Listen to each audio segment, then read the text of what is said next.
Welcome to మన TV. ముందుగా headlines చూద్దాం.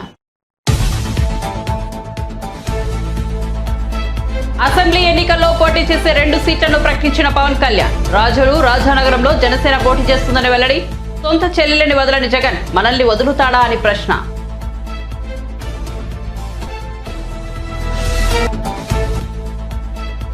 విజయవాడలోని పార్టీ కార్యాలయం గణతంత్ర వేడుకల్లో పాల్గొన్న షర్మిల.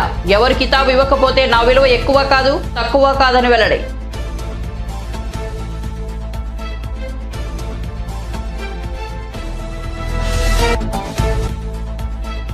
గవర్నర్ పక్షపాత వైఖరిని తెలంగాణ ప్రజలు గమనిస్తున్నారన్న కేటీఆర్. గత ప్రభుత్వం ఎమ్మెల్సీలుగా నామినేటింగ్ చేస్తే రాజకీయపరమైన సంబంధాలు ఉన్నాయని చెప్పి వారి అభ్యర్థాన్ని గవర్నర్ తిరస్కరించారని విమర్శ.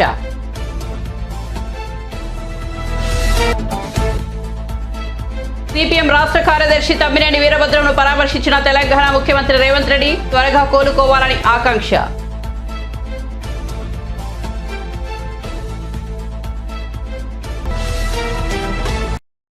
ఇక వార్త వివరాల్లోకి వెళ్తే, భారత రిపబ్లిక్ డే వేడుకలు శుక్రవారం దేశమంతా ఘనంగా జరుగుతున్నాయి.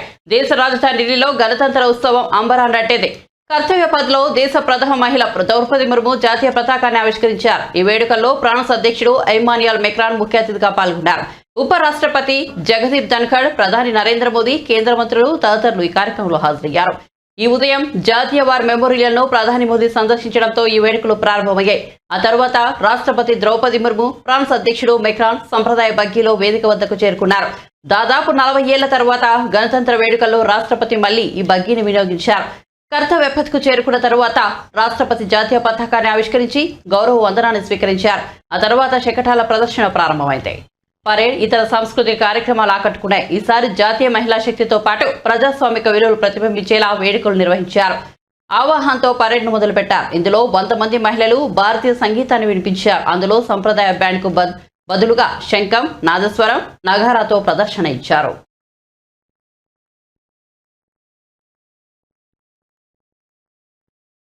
And the next tableau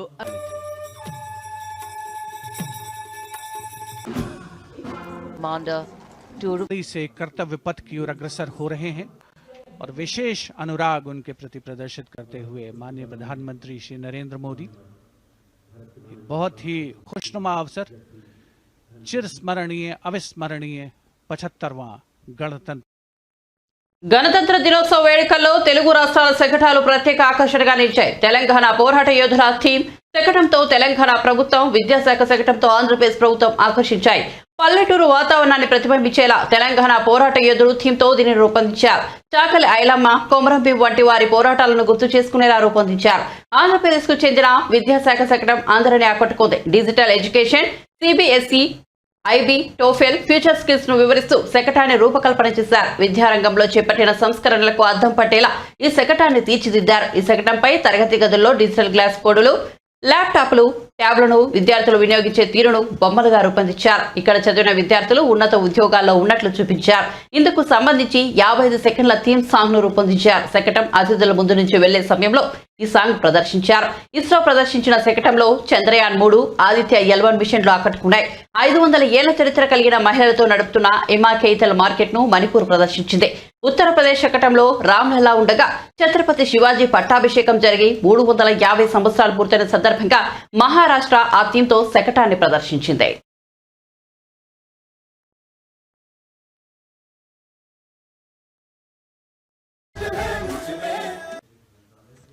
under government's initiative साथ ही उत्तर प्रदेश की समृद्ध और ये है विकसित भारत समृद्ध विरासत को दर्शाती उत्तर प्रदेश की मनोरम झांकी जो श्री अयोध्या धाम पर आधारित है.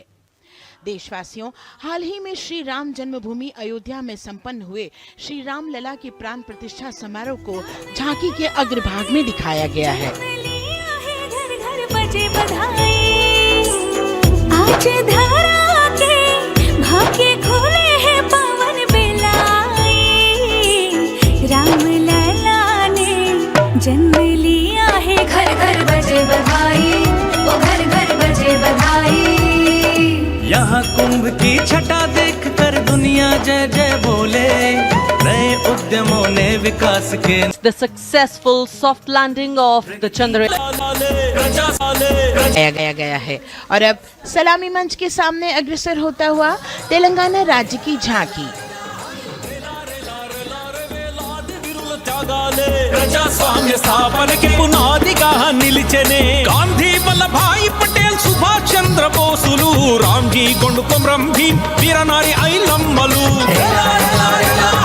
ఎందరు యోధుల సమరాలే ప్రజల హక్కుల నిలిపెనే స్వేచ్ఛ కోసం పోరు చేసి వెలుగై నిలిచిన రామ్జీ గొండు గడి కొరల గల్లా పట్టి కొంచి కొట్ట చిట్టాలమ్మ జల్ చంగల్ జమీన్ చంగుకి తూడం కొట్ట కొమరం భీమన్న तेलंगाना की इस भव्य झांकी में जमीनी स्तर पर जनतंत्र तेलंगाना की आजादी आंदोलन के योद्धा और उनकी परंपरा को बखूबी दर्शाया गया है। and the next tableau, Approach and Kashmir. साथ और सहयोग से ये सद्भाव, समावेशकता, Cultural performances. जन भाग मानचित्र पर Issues,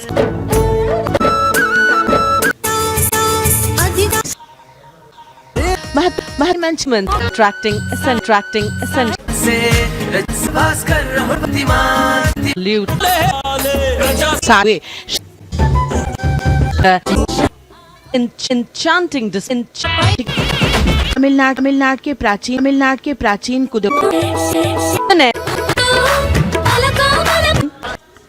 Chhatrapati making students globally competitive. सकल విద్యలకు మేమే సాటి విశ్వ విద్యకు మేమే పోటీ డిజిటల్ చదువుల భవితకు ఆస్తి ఇది మా డిజిటల్ క్లాస్ రూమ్ ఆట పాటల అక్షర దోస్తి ఈ అంటూ పలకం కట్టాము ఏబిసిడి అంటూ ఇంగ్లీష్ మీడియం తెచ్చాము ట్యాబులలో చేతిన బట్టి విశ్వవిద్యను నేర్పాము సకల విద్యలకు మేమే సాటి విశ్వవిద్యకు మేమే పోటీ దేశ ప్రగతికి ఇది సోపానం విశ్వవిద్యయే మా లక్ష్యం జయ హో ఎవరు కితాబ్ ఇవ్వకపోతే నా విలువ ఎక్కువ కాదు తక్కువ కాదు అని ఏపీపీసీసీ అధ్యక్షురాలు వైఎస్ షర్మిల అన్నారు. విజయవాడలో పార్టీ కార్యాలయం నిర్వహించిన గణతంత్ర వేడుకల్లో జాతీయ పతాకాన్ని ఆమె ఆవిష్కరించారు. అనంతరం మీడియాతో మాట్లాడుతూ వైఎస్ఆర్సీపీ నేతలు చేస్తున్న విమర్శలపై ఆమె స్పందించారు. నేను వైఎస్ఆర్ కుమార్తె అయినప్పుడు వైఎస్ షర్మిల కాకుండా ఎలా ఉంటారని షర్మిల వ్యాఖ్యానించారు. అందరినీ సమానంగా గౌరవించడమే కాకుండా బడుగు బలహీన వర్గాల ప్రోత్సాహం కోసం చేయాల్సిన కృషి ప్రభుత్వాలు చేయాలి. కానీ ఇటీవల కాలంలో నియంతల్లా మారిన రీజనల్ పార్టీ ప్రభుత్వాలు ఇవి అమల్లో పెట్టడం లేదు అన్నది స్పష్టంగా కనిపిస్తుంది. ప్రభుత్వాలేమో పెద్ద పెద్ద స్టాచ్యూలు పెడుతున్నాయి, స్టాచ్యూ ఆఫ్ సోషల్ జస్టిస్ అంటున్నారు. కానీ నిజానికి చూస్తే సోషల్ జస్టిస్ సమాజంలో ఉందా అంటే లేదనే చెప్పాల్సి ఉంది. గత 5 సంవత్సరాలుగా దళితుల మీద జరుగుతున్న దాడులు 100% పెరిగాయి. మరి దీనికి ప్రభుత్వం సమాధానం చెప్పాలి. దళితుల మీద జరుగుతున్న ఈ దాడులు ఎంత ఘోరంగా ఉన్నాయంటే ఎవరైనా ప్రశ్నిస్తే వాళ్ళను సవాలుగా చేసి డోర్ డెలివరీ చేసేంతగా అంత ఘోరంగా ఉన్నాయి. ఇంకెవరైనా ప్రశ్నిస్తే వాళ్ళ మీద కేసులు పెట్టడం, జైలుకి తీసుకెళ్లి వాళ్ళని జైల్లో పెట్టడం, వాళ్ళని గుండు కొట్టి అవమానించే పరిస్థితుల్లో ఉన్నాయి. ఇవన్నీ ఈ రాష్ట్రం కల్లారా చూసింది. కనీసం ఆ మనవడికి ఆ పేరు, నేను రాజశేఖర్ రెడ్డి రక్తం, రాజశేఖర్ రెడ్డి గారు వైఎస్ రాజశేఖర్ రెడ్డి గారు అయినప్పుడు ఆయన బిడ్డ వైఎస్ షర్మిలారెడ్డి కాకుండా ఎలా పోతుంది? ఆయన మనవడు రాజశేఖర్ రెడ్డి గారు మరీ ముఖ్యంగా కోరుకొని మా నాన్న పేరు పెట్టుకుంటాను అని వైఎస్ రాజారెడ్డి అని పేరు పెడితే ఆ మనవడికి ఆ పేరు కాకుండా ఎలా పోతుంది? ఎవరు ఎన్నైనా మాట్లాడొచ్చు వాళ్ళ స్వార్థం కోసం, కానీ నిజం ఎప్పటికీ నిలకడగానే నిలుస్తుంది. నేను రాజశేఖర్ రెడ్డి గారి రక్తాన్ని, ఆయన ఆశయాలను కాపాడడం కోసమే ఈరోజు కాంగ్రెస్ పార్టీలో ఇంత గట్టిగా ఆంధ్ర రాష్ట్రానికి వచ్చి పోరాటం చేస్తున్నా. మీరు ఎన్నైనా మాట్లాడొచ్చు. ఈరోజు పొద్దున చాలా దగ్గరి మనుషులు కూడా చాలా విచిత్రమైన చాలా బాధ కలిగించే కామెంట్లు చేశారు. రాఘవరెడ్డి అన్న నాకు కానీ నా కుటుంబానికి కానీ దగ్గర అనుకున్నాం, కానీ ఈరోజు ఆయన కూడా నా మీద నేను పాదయాత్ర ఎందుకు చేశాను అన్న దాని మీద ఆయన ఏదో అక్కడ ఉన్నట్టు, ఆయన బావుమరిది అక్కడ సూపరింటెండెంట్ అయినట్టు, ఆయన అంతా విన్నట్టు ఏదేదో చెప్పారు. నేను పాదయాత్ర చేయాలి అని భారతమ్మ అడిగితే నేను పాదయాత్ర నేను చేస్తాను అని నేను అడిగినట్టు చెప్పారు. అన్నా కొండ అన్న మీరు సూపరింటెండెంట్ చేత వచ్చి ఆయన ఈ మాట చెప్పించగలరా? మీరు మీ దేవుని మీద మీ బిడ్డల మీద ప్రమాణం చేసి జరిగింది ఇది అని ప్రమాణం చేయగలరా మీడియా ముందర? నేను ప్రమాణం చేయగలను జరిగింది అది కాదు అని. నేను పాదయాత్ర చేస్తాను అని నేను ఎప్పుడూ అడగలేదు. నన్ను కోరితే నేను ఒబ్లైజ్ చేశాను తప్పితే ఇది నిజం కాదు అని నేను నా బిడ్డల మీద నా దేవుని మీద ప్రమాణం చేసి చెప్పగలను. ఇదే స్థాయిలో మీరు చెప్పగలరా? నేను నా భర్త పోయి అక్రమంగా డబ్బులు సంపాదించుకోవాలి అన్న ఉద్దేశంతో మేము జగన్ రెడ్డి దగ్గరికి వెళ్ళి మేము అడిగినట్టుగా మీరు చెప్తున్నారు. మీరు అక్కడ ఉన్నారా? మీరు అది ప్రూవ్ చేయగలరా? కనీసం నేను విజయవాడకు ఆ ప్రమాణ స్వీకారం రోజు తర్వాత ఒక్కసారి ప్రైవేట్ అఫైర్స్ విషయంగా పోవడం తప్పితే, అది కూడా విజయమ్మ గారితో సహా నా భర్తతో కాదు పోవడం తప్పితే, మొన్న పెళ్లికార్డు ఇచ్చేంత వరకు నేను ఎప్పుడూ పోలేదు. పోనీ నేను వెళ్ళానని మీరు ప్రూవ్ చేయండి, మీ మాట నిజం అనిపించుకుందాం. ఎందుకన్నా దేవుడు చూస్తున్నాడు. మీరు నిజాలు నిక్కచ్చిగా చెప్పేట్టుకుంటే మీ విలువ పెరుగుతుంది. కానీ ఒక ఆడపిల్ల మీద అబాండాలు ఇలా వేస్తే, రాజశేఖర రెడ్డి బిడ్డ మీద మీరు అబాండాలు వేస్తే ప్రజలు గమనిస్తున్నారు. దయచేసి ఇలాంటివి చేయకండి. నాకు నేనుగా నిస్వార్థంగా పాదయాత్ర చేశా. నిస్వార్థంగా జగన్మోహన్ రెడ్డి గారు ముఖ్యమంత్రి కావాలని కోరుకున్నా.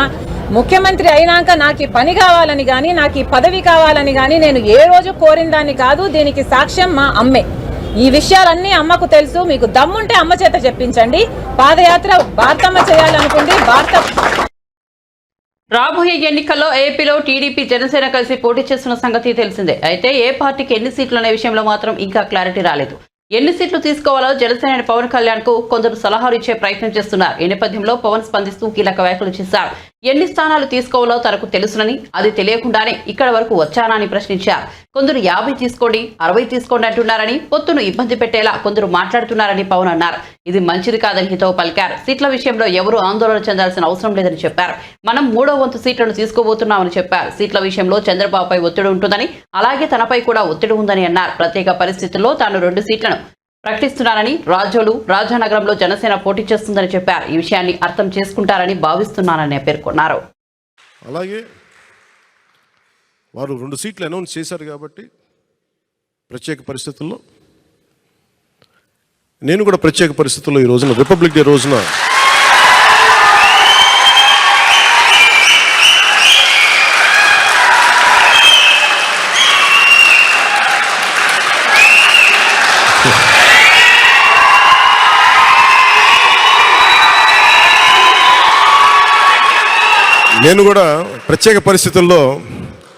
వాళ్ళు 2 సీట్లు అనౌన్స్ చేశారు కాబట్టి నేను కూడా 2 సీట్లు అనౌన్స్ చేస్తున్నాను ఈ రోజున.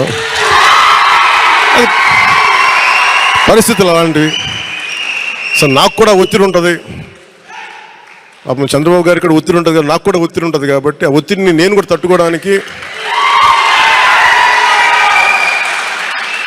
రిపబ్లిక్ డే రోజున నాకు R అక్షరం బాగుందనిపించింది. రిపబ్లిక్ డే RRR లాగా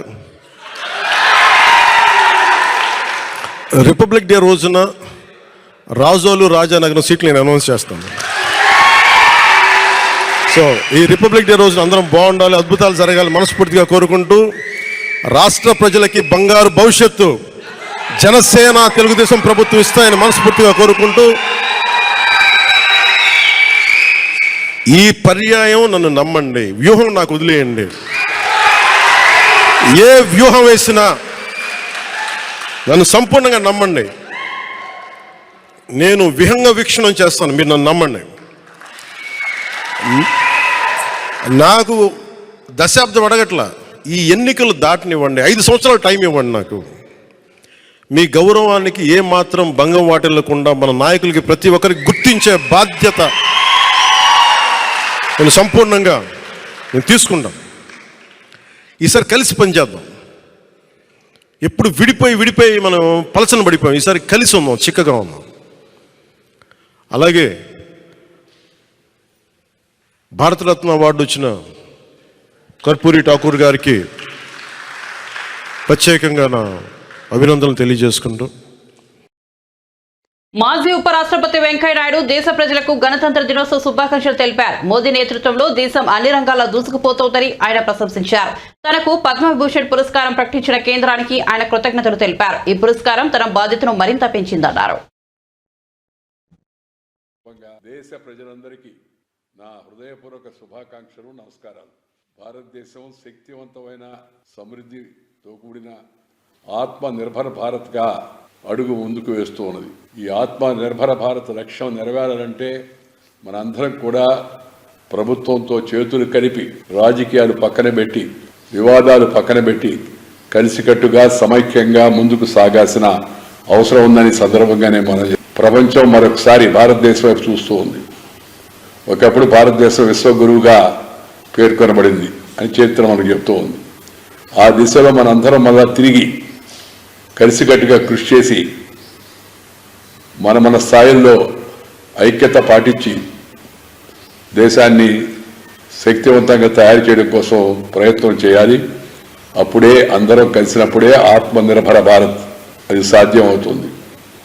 ప్రధానమంత్రి శ్రీ నరేంద్ర మోడీ గారి నాయకత్వాన దేశం ప్రగతి పదంలో వేగంగా ముందుకు వెళుతోంది. ఆ ప్రగతి పదం పయనంలో మనందరం కూడా భాగస్వాములు అవుదామని చెప్పని నేను దేశ ప్రజలందరికీ, అలాగే ముఖ్యంగా తెలుగు ప్రజలందరికీ కూడా మరొకసారి వారందరినీ కోరుతూ, ఈ గణతంత్ర దినోత్సవ సందర్భంగా ప్రభుత్వం నాకు భారతదేశం యొక్క 2వ అత్యున్నత పురస్కారమైన యొక్క పద్మవిభూషణ్ అవార్డు ఇవ్వడం చాలా సంతోషం. దీన్ని వినమ్రంగా నేను స్వీకరిస్తూ ఉన్నాను. ఈ అవార్డును రైతులు, మహిళలు, యువతకు నేను దీన్ని అంకితం చేస్తూ ఉన్నాను. జీవితంలో ఏ స్థాయిలో, ఏ పదవిలో, ఏ బాధ్యతలో ఉన్నా శాసనసభ్యుడిగా, పార్లమెంటు సభ్యుడిగా, పార్టీ రాష్ట్ర నాయకుడిగా, అఖిల భారత అధ్యక్షుడిగా, కేంద్ర మంత్రిగా, వివిధ శాఖల్లో ఎప్పుడు పనిచేసిన ప్రజాక్షేమమే ముఖ్యంగా ధ్యేయంగా పెట్టుకొని కొన్ని విలువలు, సాంప్రదాయాలు కాపాడుతూ వచ్చాను. అదేవిధంగా రాబోయే రోజుల్లో కూడా కొనసాగుతానని నేను ప్రజలకు తెలియజేస్తున్నాను. ఇది మరింత బాధ్యతను నాపై ఉంచి పదవీ విరమణ చేసిన తర్వాత కూడా ప్రజా సంక్షేమానికి అంకితం అయ్యేందుకు ఈ యొక్క అవార్డు మరింత బాధ్యతను నాపై ఉంచింది. తప్పనిసరిగా ఆ బాధ్యతను చిత్తశుద్ధితో నిర్వహించే ప్రయత్నం చేస్తానని చెప్పని మనం చేసుకుంటాం. గణతంత్ర దినోత్సవం సందర్భంగా టీడీపీ నేత నారా లోకేష్ జాతీయ జెండాను ఆవిష్కరించారు. హైదరాబాద్ లోని తన నివాసం వద్ద జెండాను ఎగురవేశారు. మహాత్మా గాంధీ, బిఆర్ అంబేద్కర్ చిత్రపటాలకు పూలమాలలు వేసి నివాళులర్పించారు. మరోవైపు ఎక్స్ వేదికగా ప్రజలకు లోకేష్ రిపబ్లిక్ డే గ్రీటింగ్స్ తెలియజేశారు. మహోన్నతమైన ప్రజాస్వామ్యం, మహోజ్వలమైన చరిత్ర మనదని లోకేష్ అన్నారు. స్వేచ్ఛ, సమానత్వం, హక్కులను మన రాజ్యాంగం ప్రసాదించిందని చెప్పారు. ప్రజలందరికీ గణతంత్ర దినోత్సవ శుభాకాంక్షలని ట్వీట్ చేశారు. గవర్నర్ వ్యవహరిస్తున్న పక్షపాత వైఖరిని తెలంగాణ ప్రజలు గమనిస్తున్నారని బీఆర్ఎస్ వర్కింగ్ ప్రెసిడెంట్ కేటీఆర్ అన్నారు. తెలంగాణ ఉద్యమం కోసం కొట్లాడిన దాసోజు శ్రవణ్, ఎరుకల సామాజిక వర్గానికి చెందిన సత్యనారాయణను గత ప్రభుత్వం ఎమ్మెల్సీలుగా నామినేటెడ్ చేసి రాజకీయపరమైన సంబంధాలు ఉన్నాయని చెప్పి వారి అభ్యర్థిత్వాన్ని గవర్నర్ తిరస్కరించారని విమర్శించారు. కానీ ఇప్పుడు ఒక పార్టీ అధ్యక్షులుగా ఉన్న కోదండరాంను ఎలా ఆమోదిస్తున్నారని ప్రశ్నించారు. ప్రభుత్వం నుంచి లెటర్ రాగానే ఆగమేఘాల మీద ఎలా సంతకం చేశారో గవర్నర్ చెప్పాలని డిమాండ్ చేశారు. 75వ గణతంత్ర దినోత్సవ వేడుకల్లో భాగంగా తెలంగాణ భవన్లో జాతీయ జెండాను ఎగురవేశారు. అనంతరం మాట్లాడుతూ తెలంగాణ ఉద్యమంలో పాల్గొన్న శ్రవణ్, సామాజిక ఉద్యమంలో పాల్గొన్న సత్యనారాయణకు రాజకీయ నేపథ్యం అడ్డంకి అయితే ఎన్నికల్లో పోటీ చేసిన కోదండరాంను ఏ రకంగా ఆమోదించారో ప్రజలకు గవర్నర్ వివరించాలన్నారు. రాష్ట్ర ప్రజలు ఇచ్చే జీతంతో గవర్నర్ పనిచేస్తున్నారని, రాజ్భవన్ నడుస్తున్నదన్న విషయాన్ని గుర్తుంచుకోవాలని అన్నారు. స్పష్టంగా కనబడుతోంది. కాంగ్రెస్, బీజేపీల ఫెవికాల్ బంధం ఏదైతే ఉందో రోజు రోజుకి ప్రజలకు అర్థమవుతాం. మీరు గమనిస్తే మన కడియం శ్రీహరి గారు మా కౌశిక్ రెడ్డి గారు ఇద్దరు కూడా ఇక్కడే ఉన్నారు. వారు ఎమ్మెల్సీలుగా ఉండే తర్వాత మొన్న ఎమ్మెల్యేలు అయినారు. ఇద్దరు రాజీనామా చేసినారు ఒకటే రోజు రాజీనామా చేస్తే చైర్మన్ గారు అదే క్షణంలో ఒకటేసారి ఆమోదించారు. వెంటనే ఒకటే బులెటిన్ లో ఎలక్షన్ కమిషన్ కి నివేదించారు. 2 ఖాళీలు వచ్చినాయి. అది కూడా ఒకటే కోట. ఇద్దరు కూడా ఎన్నికైంది ఎమ్మెల్యేల కోటాలు, వేరు కేటగిరీ కూడా కాదు.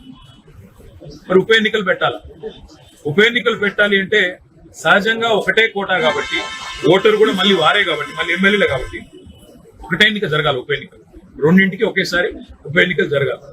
ఏం జరిగిందో మరి ఢిల్లీలో మతలబు రేవంత్ రెడ్డి గారు పోతారు, అమిత్ షా గారిని కలుస్తారు, గంట తర్వాత బులెటిన్ వస్తుంది. 2 ఎమ్మెల్సీలకు వేరువేరుగా ఎన్నికలు జరగాలి. ఎందుకు 2 వేరువేరు ఎన్నికలు? 2 ఒకేసారి జరిగితేనేమో ఒకటి కాంగ్రెస్ కి వస్తుంది, ఒకటి మా పార్టీకి వస్తుంది, బీఆర్ఎస్ కి వస్తుంది.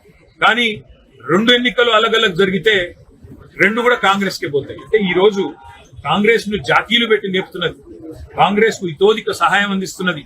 ఇవాళ గవర్నర్ గారు క్షణాల మీద ఆగమేఘాల మీద ఎమ్మెల్సీ నామినేషన్లను ఆమోదించిన పద్ధతి చూసినా గానీ, లేదా మొన్న 2 ఉప ఎన్నికలు ఒకేసారి నిర్వహించకుండా 2 అలగలగ్ నిర్వహించిన పద్ధతి చూస్తే గానీ స్పష్టంగా అర్థమవుతున్నది కాంగ్రెస్ బీజేపీ ఫెవికాల్ బంధం ఏదైతే ఉన్నదో. మరి బండి సంజయ్ గారు కూడా బాగా చెప్పారు కదా, స్పష్టంగా చెప్తున్నాడు ఆయన, మీరు మేము కొట్టుకుంటూ కాదు, ముందు బీఆర్ఎస్ ను ఖతం చేద్దాం అనే మాట మాట్లాడుతున్నారు. ఇక్కడ గుంపు మేస్త్రి గారు కూడా అదే మాట్లాడుతున్నారు. కాబట్టి నేను అనేది రాష్ట్ర ప్రజలకు నేను చేసే విజ్ఞప్తి, వాళ్ళు ఏం జరుగుతా ఉందో అర్థం చేసుకోండి, అవగాహన చేసుకోండి. నిన్న మొన్నటిదాకా మా మీద దుమ్మెత్తి పోసినారు, మీరేదో బీజేపీతో అంటగాగుతున్నారు. కానీ ఇవాళ ఎవరితో అంటగాగుతున్నారో ఈ పరిణామాలు చూస్తుంటే స్పష్టంగా కనబడతా ఉంది. మరి ఇంతకంటే ఎక్కువ రాజకీయాలు రాజ్యాంగం అమల్లోకి వచ్చిన గణతంత్ర దినోత్సవం నాడు ఇంతకంటే ఎక్కువ రాజకీయాలు వద్దు. కానీ ఒక డిమాండ్ మళ్ళీ నేను పునరుద్ఘాటిస్తా ఉన్నా, ఈ రాష్ట్రంలోని ప్రతి సర్పంచ్ సోదరుడు సోదరి తరపున మా పార్టీ డిమాండ్ చేస్తా ఉంది, వచ్చే పంచాయతీ ఎన్నికలు జరిగేంత వరకు సర్పంచ్ల పదవీ కాలాన్ని పొడిగించండి.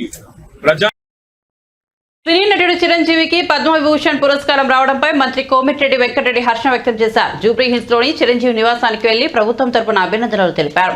పునాదిరాల నుంచి ప్రారంభమైన చిరంజీవి ప్రస్థానం రేపటి విశ్వంభర దాకా విజయవంతంగా సాగుతుందని పేర్కొన్నారు. రక్తదానం, నేత్రదానం ద్వారా కోట్లాది మంది గుండెల్లో చిరస్థాయిగా నిలిచిపోయారని కొనియాడారు. మంత్రి వెంట ఫిలిం ఛాంబర్ అధ్యక్షుడు దిల్ రాజు ఉన్నారు.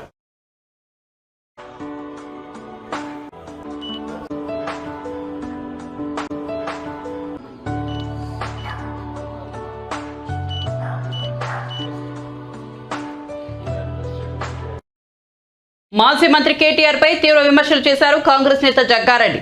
కేటీఆర్ నోరు అదుపులో పెట్టుకోవాలని హెచ్చరించారు. కాంగ్రెస్ నేతల బట్టలు ఊడదీసేంత దమ్ము కేటీఆర్ కు ఉందా అని ప్రశ్నించారు. కేటీఆర్ తీర్మానకాన్ని అనుకుంటున్నావా? మేం తొడగొడితే కేటీఆర్ గుండె అదురుతున్నదని జగ్గారెడ్డి ఫైర్ అయ్యారు. కేసీఆర్ 9 ఏళ్లలో చేయలేనిది సీఎం రేవంత్ 1 నెలలో చేశారని కొనియాడారు జగ్గారెడ్డి.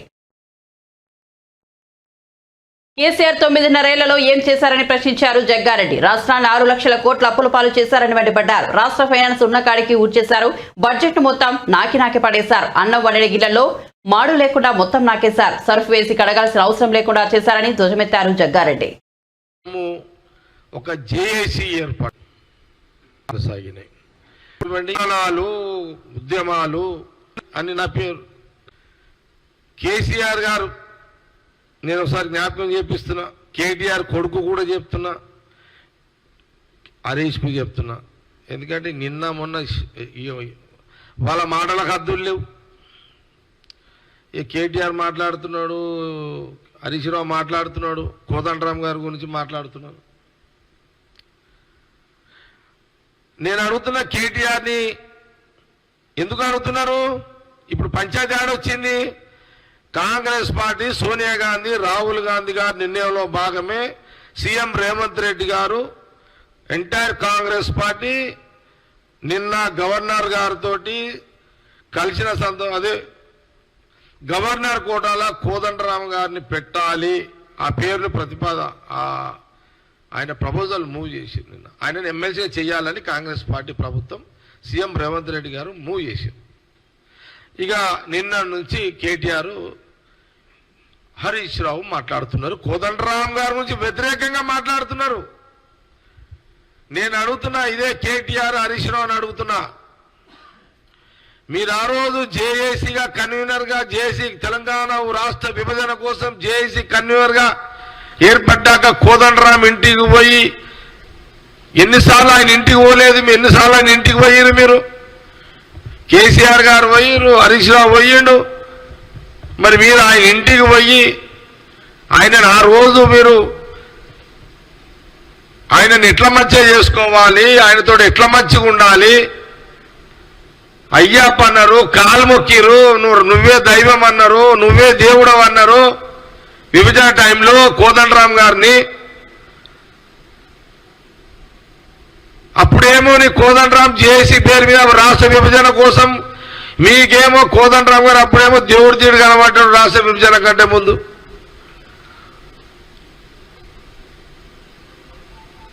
విభజన అయ్యేంత వరకు మీరు గవర్నమెంట్ వచ్చేంత వరకు కోదండరాం గారిని మీరు చెయ్యి వదలలేదు, ఆయన కాళ్ళు కూడా వదలలేరు మీరు.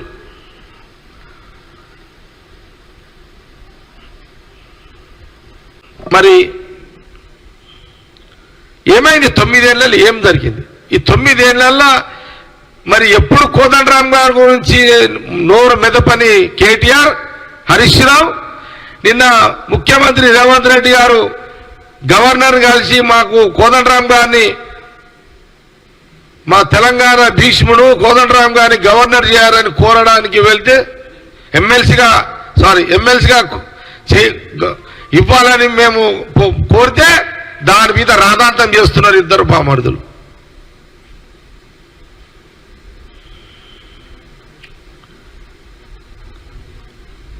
మీరు కోదండరాం గారిని అవమానించారు. మేము కోదండరాం గారిని కాంగ్రెస్ పార్టీ ప్రేమించింది, ఇప్పుడు ఆయన గౌరవించింది, ఇప్పుడు ఆయన మర్యాదిస్తుంది కాంగ్రెస్ పార్టీ. ఆనాడు ఈనాడు ఏనాడు ఉన్న తెలంగాణ ఉద్యమకారులు, ఉద్యోగస్తులు ఎవరైనా సరే అందరూ గమనించాలి. ఇదంతా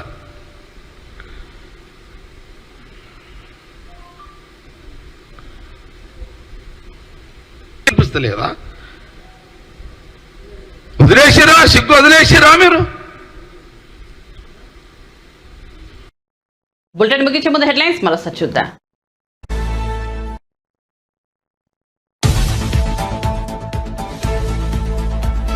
అసెంబ్లీ ఎన్నికలలో పోటీ చేసే 2 సీట్లను ప్రకటించిన పవన్ కళ్యాణ్. రాజోలు, రాజానగరంలో జనసేన పోటీ చేస్తుందని వెల్లడి. సొంత చెల్లెలిని వదలని జగన్ మనల్ని వదులుతాడా అని ప్రశ్న.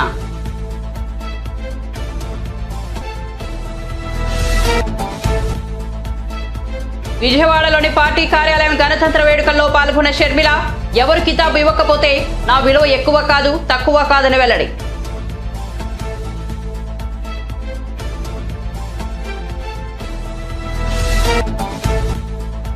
గవర్నర్ పక్షపాత వైఖరిని తెలంగాణ ప్రజలు గమనిస్తున్నారన్న కేటీఆర్. గత ప్రభుత్వం ఎమ్మెల్సీలుగా నామినేట్ చేసే రాజకీయపరమైన సంబంధాలు ఉన్నాయని చెప్పి వారి అభ్యర్థిత్వాన్ని గవర్నర్ తిరస్కరించారని విమర్శ.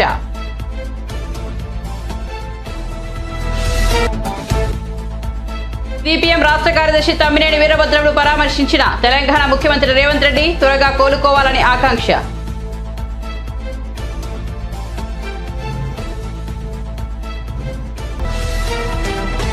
మరిన్ని అప్డేట్స్ కోసం చూస్తూనే ఉండండి మన టీవీ.